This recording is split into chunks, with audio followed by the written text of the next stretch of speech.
So hello guys welcome back to my new video. I hope सबजना सन्चै हुनुहुन्छ होला र म पनि सन्चै छु। अनि म चाहिँ फेरि पनि आइसकेको छु नयाँ रियाक्सन भिडियो लिएर, त्यही पनि धेरै दिनपछि। अनि आज चाहिँ म रियाक्ट गर्न गइरहेको छु पार्वती फिल्मको अफिसियल ट्रेलरमा कस्तो रहेछ, सँगै बसेर हेरौँ। मैले पनि अहिलेसम्म हेरेको छैन। Let's get it. Nita films. आमा हाय होइन म यति साह्रो कालो किन भएको? म गोता गएको नि आमै काली छ त कसरी गोरो हुन्छस्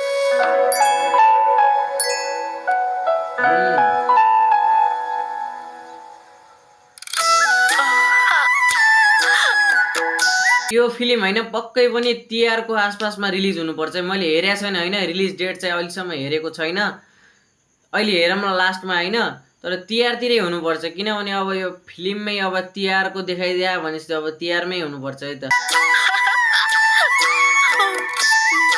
तिमीलाई सबैभन्दा बढी कसको माया लाग्छ? बर्को तिमी पनि मेरो लागि सब थोक हौ नि दिदी। म तिम्रो किरण, तिमी मेरो उज्यालो है दिदी।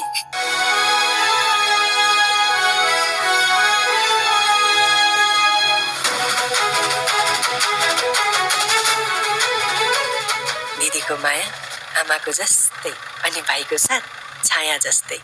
यही त हो सबैभन्दा मिठो सम्बन्ध। मेरो छोरीलाई राम्रो स्कुलमा पढाउँछु। पढ्छे है छोरी? ओइ पढ्छे नि है। यो कथामा चाहिँ हल्का फुल्का बुझ्दाखेरि होइन दिदी भाइको सम्बन्धलाई देखाइरहेको रहेछ होइन यो फिल्ममा चाहिँ। अनि दिदी चाहिँ अलि लाटो टाइपको अनि भाइ चाहिँ नर्मल होइन। त्यही दिदी भाइको सम्बन्धलाई फिल्ममा मेन टार्गेट राखेर बनाएको रहेछन् होइन। अब पछाडि कस्तो छ हेर्दै जाऊँ। जस्ता बाबुहरू घरमा बाँधेर राख्नु पर्ने छोरीलाई स्कुल पठाएर के काने डाक्टर पाइलट बनाउँछु भन्नु भएको छ। दिदीलाई खासमा के भएको? खै के भएको तिम्रो कुल बिग्रिएको छ। कुल देउताले गर्दा नै तिम्रो छोरीलाई यस्तो भएको हो। तेरी छोरी भक्के मानेकी छे। तेरो छोरीले तेरो उद्धार गर्छ। ओइ बुढो, तेरी दिदीलाई के गरे? बख म बुवालाई भनिदिन्छु। आइज दिदी। आया हेर्दै जा, तेरा छोरीलाई मैले जाने छु।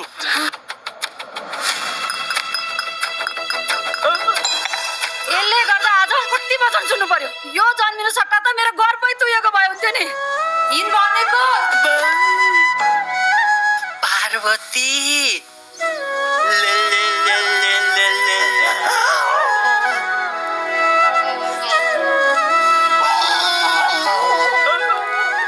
म त बुझ्थे मन नपर्ने मान्छेलाई बुझ भन्छ। बुझ भएर किन बस्ने?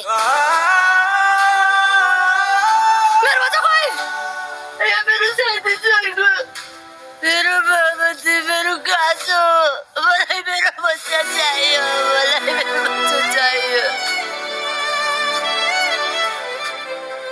उता मेरो दिदी बाटोमा एक्लै छ, मलाई जान दिनु न।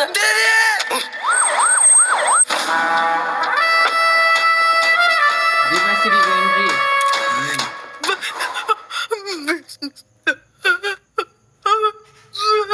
त्यो भाइ चाहिँ दिदीलाई खोज्न आउँदाखेरि अब ऊ त्यो किडन्याप भएर अब सब कपडाहरू चाहिँ पुलिस स्टेसन जाँदाखेरि दिदीले भेटाएको छिन्। त्यही हो होइन। लास्ट इमोसनल रहेछ होइन, यो पुरै सिन चाहिँ इमोसनलवाला रहेछ क्या।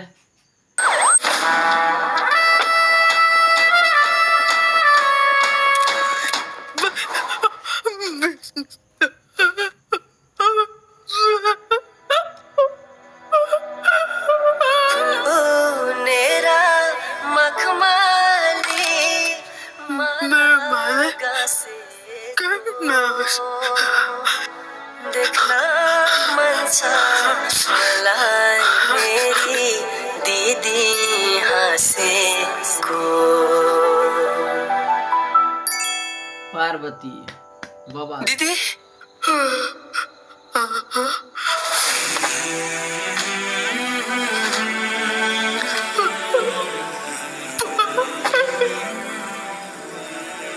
मैले तिम्रो जिम्मेवारी लिन सकिन। मलाई माफ गर्दे दिदी। अबदेखि म तिमीलाई कहिले छोड्दिन।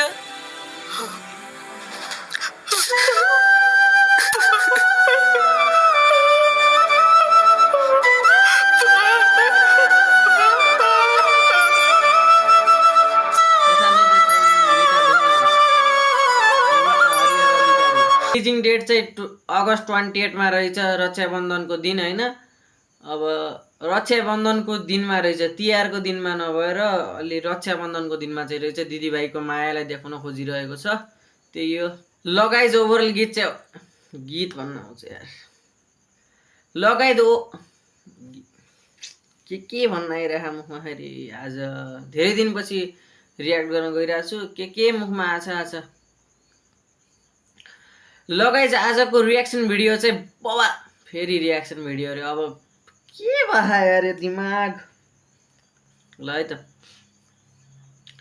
लगाइज के भन्ने अब मेरोमा फेरि स्क्रिप्ट हुन्न, जे मनमा आउँछ, जे मलाई मन लाग्छ होइन, जे देखेर भन्छु त्यही नै हो। अब त्यही भएर यस्तो चाहिँ भइरहेको हुन्छ है त। ल है त। लगाइज पुरा टेलर चाहिँ बवाल नै रहेछ होइन, क्रेजी लाग्यो मलाई चाहिँ। बवाल इमोसनल पनि उस्तै छ होइन। बवाल यो दिदी र भाइको सम्बन्धलाई देखाइरहेको छ, त्यही हो। अब यो चाहिँ फिल्म हलमा गएर नै थाहा हुन्छ, त्यो पनि हेर्नेवाला छु मैले चाहिँ। यो फिल्म चाहिँ मनै छोइदियो क्या मेरो होइन, बवाल लाग्यो। अनि तपाईँहरूलाई चाहिँ कस्तो लाग्यो कमेन्ट गर्न नबिर्सिनु होला। अब भेटौँला अर्को रियाक्सन भिडियोमा, बाई बाई।